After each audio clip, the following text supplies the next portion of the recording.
বাংলাদেশকে এমনভাবে গড়তে চাই যেন এই দেশে জনগণই সত্যিকার অর্থে সকল ক্ষমতার উৎস হয়। বাংলাদেশের অন্তর্বর্তী সরকারের প্রধান উপদেষ্টা এবং শান্তিতে নোবেল বিজয়ী অধ্যাপক ডক্টর মোহাম্মদ ইউনূস সম্প্রতি নির্বাচন ইস্যুতে রাজনৈতিক ও সামরিক চাপের মুখে পদত্যাগের হুমকি দিয়েছেন।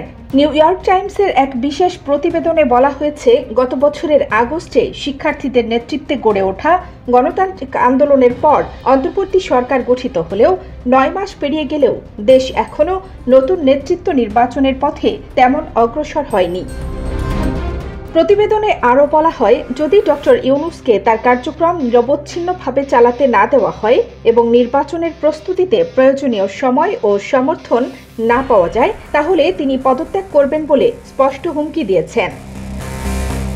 নাম না প্রকাশ করার শর্তে সরকারের এক জ্যেষ্ঠ কর্মকর্তা জানিয়েছেন, ডক্টর ইউনূস ইতোমধ্যে পদত্যাগপত্রের খসড়া তৈরি করেছেন। তবে সহকর্মীরা তাকে বোঝানোর চেষ্টা করছেন, এ মুহূর্তে তার সরে দাঁড়ানো দেশের স্থিতিশীলতার জন্য হুমকি হতে পারে।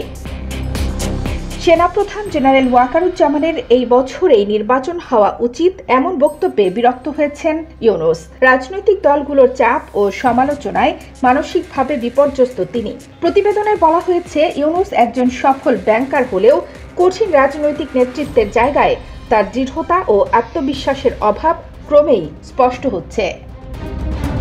আওয়ামী লীগের কার্যক্রম নিষিদ্ধ হওয়ায় বিএনপি এখন কার্যত প্রধান রাজনৈতিক শক্তি হিসেবে আবির্ভূত হয়েছে। তারা জোর দিয়ে বলছে, গণতান্ত্রিক ম্যান্ডেট ছাড়া দেশের ভবিষ্যৎ নির্ধারণ হতে পারে না। দেশে আইন শৃঙ্খলা পরিস্থিতিও উদ্বেগজনক। নির্বাচনের পূর্ব শর্ত হিসেবে এসব সমস্যার সমাধানে ইউনূসের নেতৃত্বে নেওয়া পদক্ষেপগুলোকেও বাধাগ্রস্ত করা হচ্ছে বলে অভিযোগ উঠেছে।